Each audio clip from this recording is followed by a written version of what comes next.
Hello, everybody. This is Mike Oppenheim, and you are listening to Coffin Talk, interviews with the living, a weekly podcast that explores how our views on death affect the way we live our life. This week, we have Dean Graves on the show. He's an experienced and authoritative spiritual teacher, author, and podcaster with over 2 decades of experience in meditation and mindfulness instruction. He's conducted numerous workshops and group sessions on self-healing and personal growth, guiding many individuals on their journeys toward greater self-awareness and enlightenment. His interest in spirituality and self-improvement led him to produce an internationally successful spirituality podcast and a series of YouTube videos of some of his live presentations. You, of course, can find them online, and there'll be notes in the podcast app that you're listening to. But with no further delays, let's welcome Dean to the show. Hello, Dean. How are you? Hi, Mike. I'm great. Thank you for having me. Yeah, absolutely. It's a pleasure. So our first question that we ask every single guest is, how old are you, where did you grow up, and what generation, if any, do you consider yourself a member of? Well, I was born and raised and still live in Memphis, Tennessee. I'm 73 years old, and group-wise, I don't know, I guess I'm towards the end of the baby boomers. Awesome. Yeah, we just ask because it's interesting and it sometimes provides good conversation. But in this case, we're going to move straight into what I was interested about, which is I was raised spiritually by meditating parents in Berkeley, California, and that was weird in the 1980s. Can you tell me what it's like to be in Tennessee and be a spiritual guru who's teaching meditation and mindfulness? Because while I don't tend to stereotype the states, as I've been to all of them, I would think that that's not as normal there as it is in other regions. Well, we are definitely an island in the rough. This portion of the country historically has been very, we're considered to be the buckle of the Bible Belt. Mm-hmm. And so ideas that contradict that are not widely promoted or well received, but that's not to say that there's not a thriving spiritual community in the Memphis and its South area. Yeah. And so were you also raised by parents who were interested in meditation and mindfulness, or how did you happen to get into that? Well, most people that are not raised in mindfulness and meditation practices come to meditation because they have had an awakening. Mm-hmm.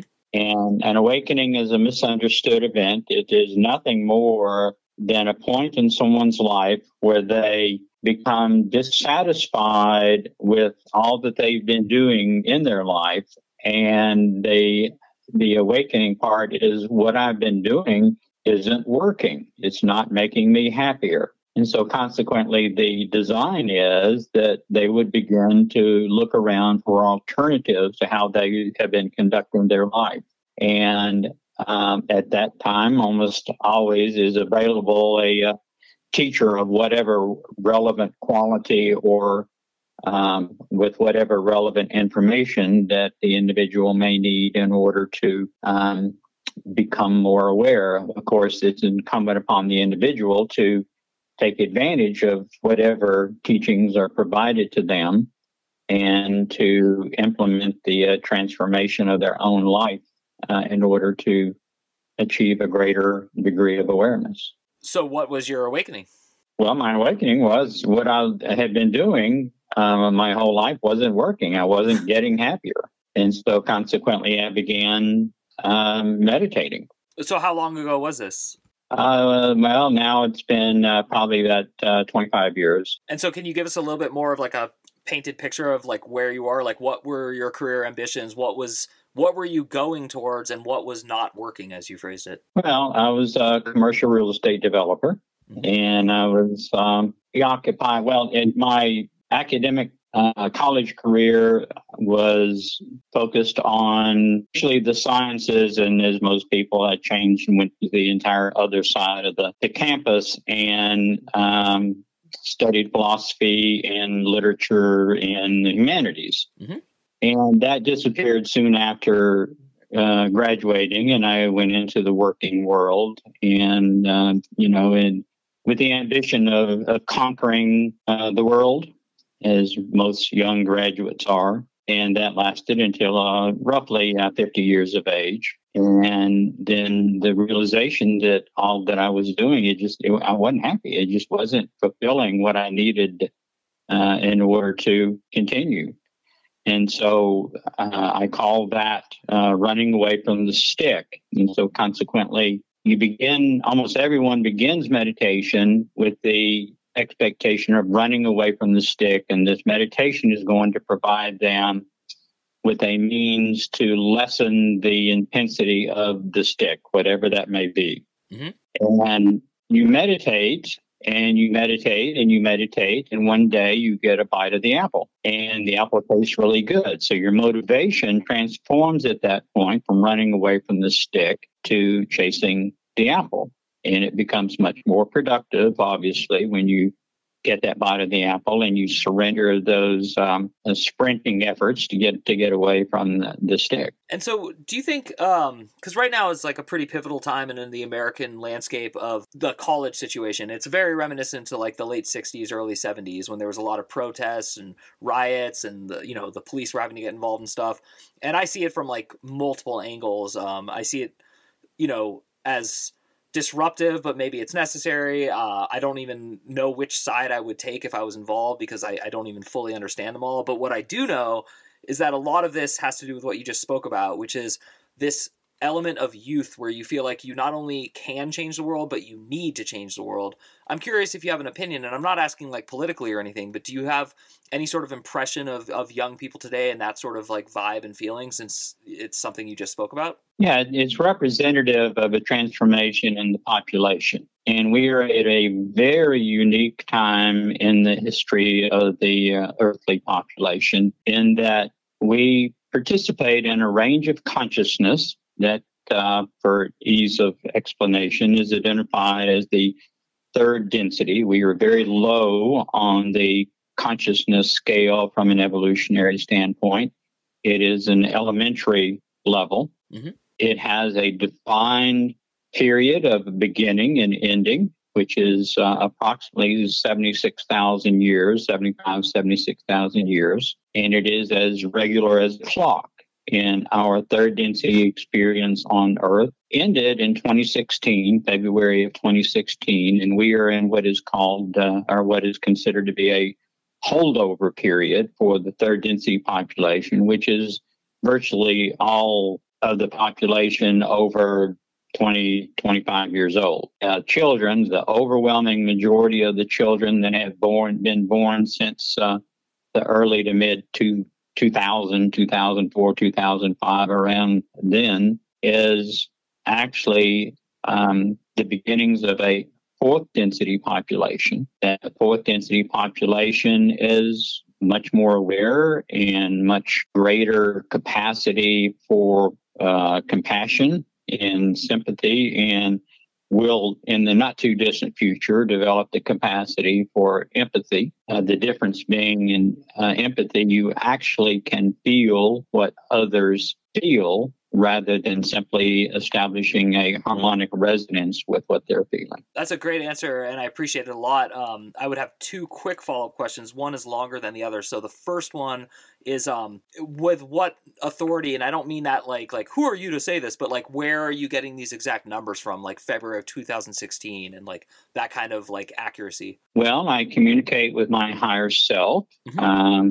As one thing, which is a sixth density entity that has more than a long involvement with the earthly population, and they have been schooling me for the past 15 years or so. And I also do a podcast where my significant other and I chat with the Arcturians, which is a parallel but more seasoned entity, a group of entities that is on the same evolutionary path that we are. And we talk about this in the podcast quite frequently. When did you first start realizing you could communicate with these groups? Well, I knew of their existence, and they have communicated with Earth for quite some time, so they have some historical writings. But my communication began directly and most intensely with them about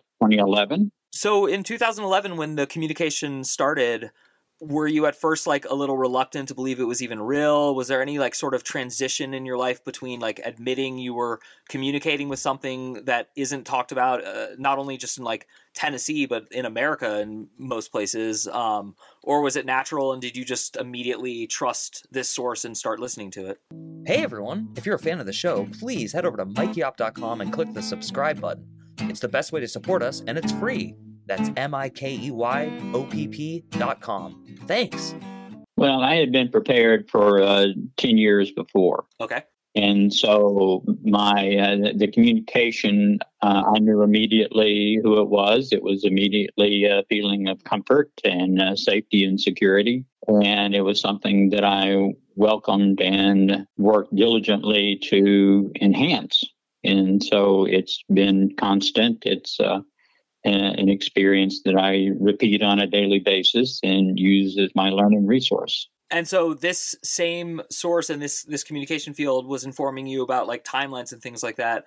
Is it a predictive element, or is it more of just because I interview a lot of guests about this, and it's a common question, which is, is time and space connected? Is it not connected? Is there such a thing as the future and the past, predetermination, free will? I'm not really trying to ask those larger philosophical questions. I'm more trying to ask you if this particular connection you have has the ability to portend the future or not. Well, they don't do that. Okay. If they do that, then you can immediately write it off as a negative source. That is, to do that would be a violation of what is called the law of confusion, or the law of free will. Mm-hmm.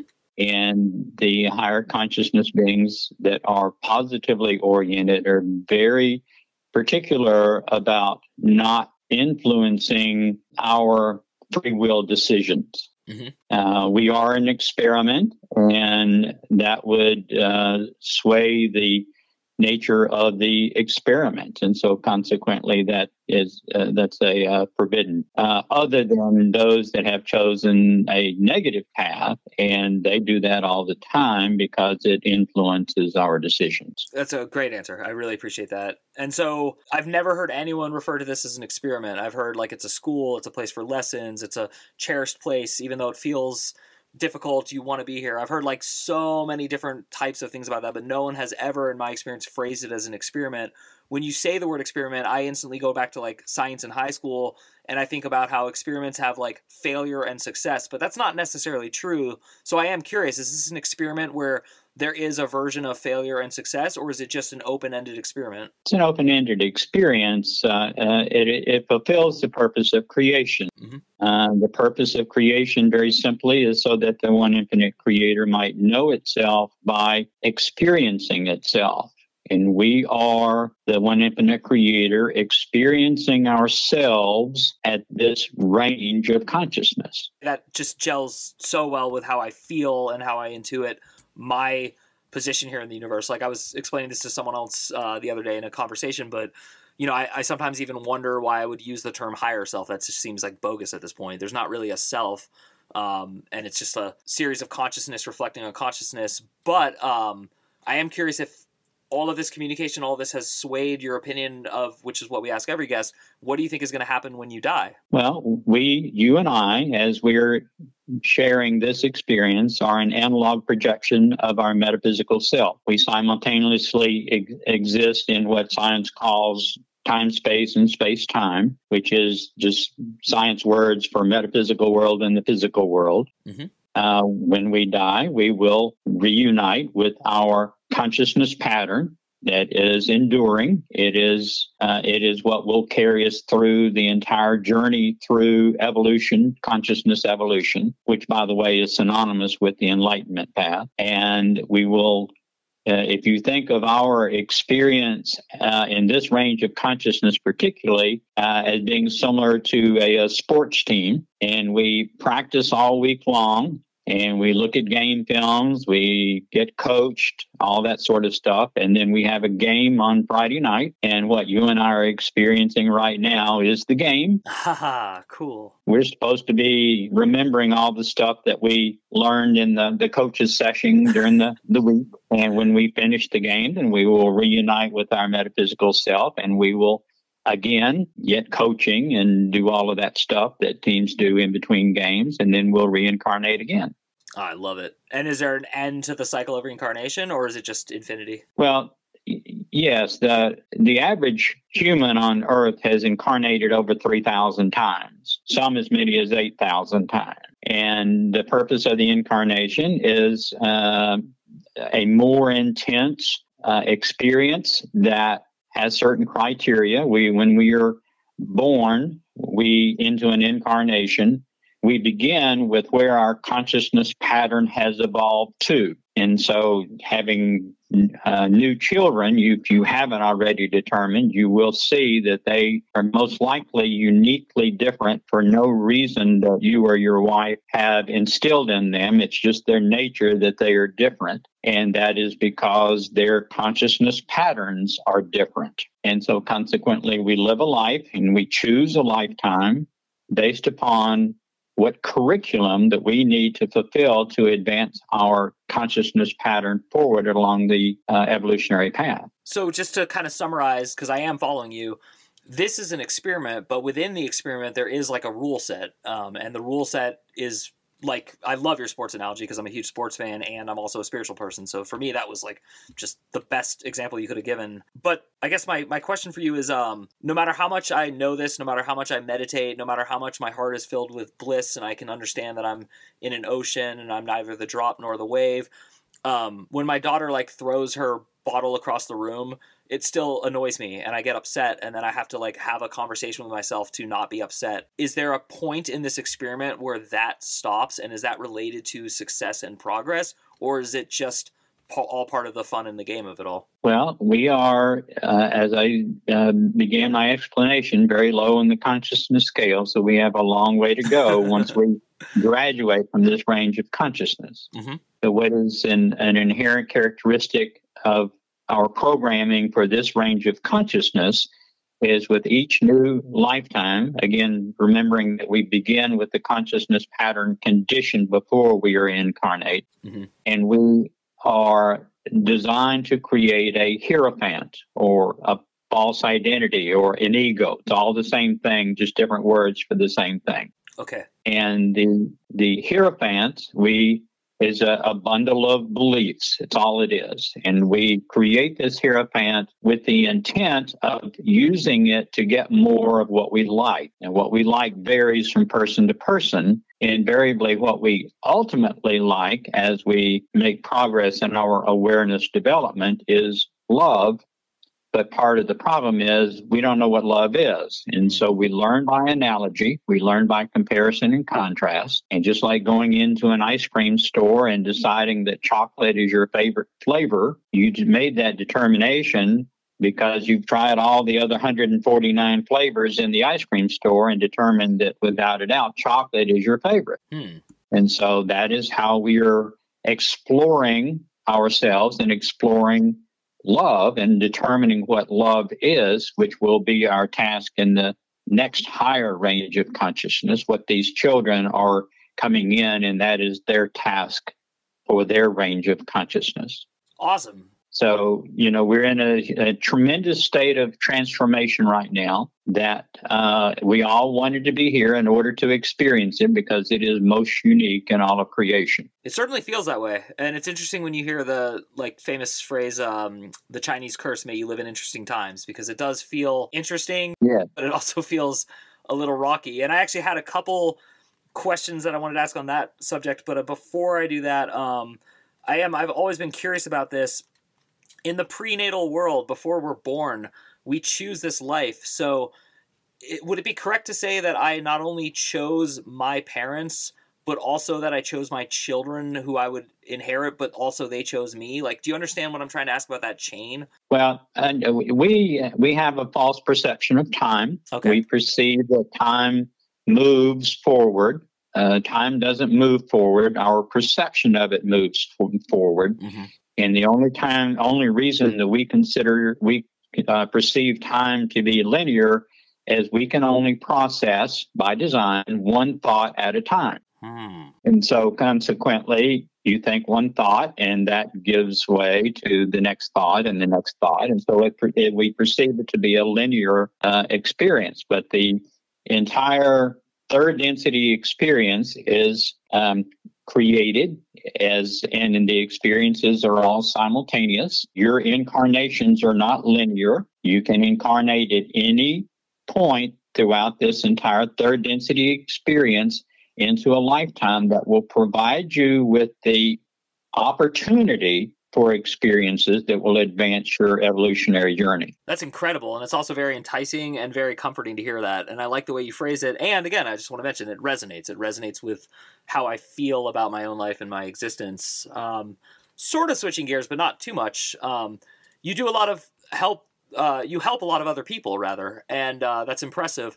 I'm curious, like, what's one of your greatest success stories, like a time in your life where you really felt like you helped someone else achieve a sense of calmness, maybe, or something like that? Well, I'm a mental health counselor, and so I work with people all the time. I try to specialize in traumas, and a brilliant psychologist that lived in Serbia and has recently died trained me in some of his most unique techniques, and I've had some really awesome experiences in alleviating people's traumas that they may have had for 30, 40 years in just a matter of minutes. And it transforms their life. And I do this in conjunction with therapists. The therapists send me their patient that has the trauma. I relieve the trauma, and then I send it back to the therapist. And then the therapist does that, putting the story together thing. Wow, that's incredible. One story that stands out. Mm-hmm. I had a guy that was a Vietnam veteran, and it was, 40 years since he was, in Vietnam, but he had a number of PTSD experiences from his war experience. And he came into my office in a wheelchair, and understand that these emotional baggage saps our available energy. Mm-hmm. And so consequently, if you don't heal these emotional traumas, it will, over a period of time, diminish your capacity for your body to function. And so he came in and had not walked in 10 years, and he rolled his wheelchair into my office, and we worked for about an hour, and he was able to walk out of my office. Not, he wasn't dancing or anything, but he was holding on to his wheelchair and walked out of my office. And that was just the beginning of his healing. But that stands out in my mind as a particularly gratifying experience. That's incredible. And I will couple that with my own personal story that I don't think I've ever told on this podcast. But I was once hit by a car, and I was in a wheelchair.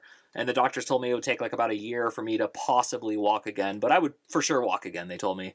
And about 3 months into this ordeal, where I couldn't even put any weight on like my leg, and I just couldn't stand at all, I had a dream where I was walking just fine, and I woke up from it and forgot I couldn't walk and walked to the bathroom to pee in like the middle of the night, and that was it. The rest is history. So it was just a profound moment for me, and it really connects to what you're saying. I totally understand that like all trauma and all physicality is related to mental and spiritual health, and that there's some weird system going on. That story is incredible, and all of your stories are incredible. And I love you have a very calm and patient and diplomatic approach to explaining this and also believing in it. And I appreciate that. I think that's special and different. I don't actually meet a lot of people with the knowledge you have and the ability to phrase it as clearly and well as you do, but who are also, to me at least, you come across as very humble and, like I said, patient. So thank you. That's really cool. Well, thank you for saying that. And we are up towards the end of the podcast. Like I said, there will be plenty of notes for people to find you online. But if you don't mind, the last question I ask every guest is just what would you like to tell our audience? The messaging of how to gain greater happiness is to begin by assuming responsibility for your evolutionary consciousness progress. And can I put a plug in for a book? It's called The Enigma of Consciousness, a spiritual exploration of humanity's relation to creation. But it goes into great detail about the origins of creation, the structure of the densities that we had alluded to. It describes the archetypical mind, which is why we think and process thoughts the way we do, as well as many other topics. That sounds incredible. Thank you again, Dean. I really appreciate what you do. I appreciate how you phrase what you do, and I look forward to seeing your book out, and it will definitely be in the notes for our audience for how to find it and get it. And the best way to support the show is to head over to mikeyop.com. That's MIKEYOPP.com, and you can sign up for free for the weekly newsletter that also comes with the podcast announcements and other fun stuff like that. Once again, my name is Mike Oppenheim. You have been listening to Coffin Talk, and we will see you soon.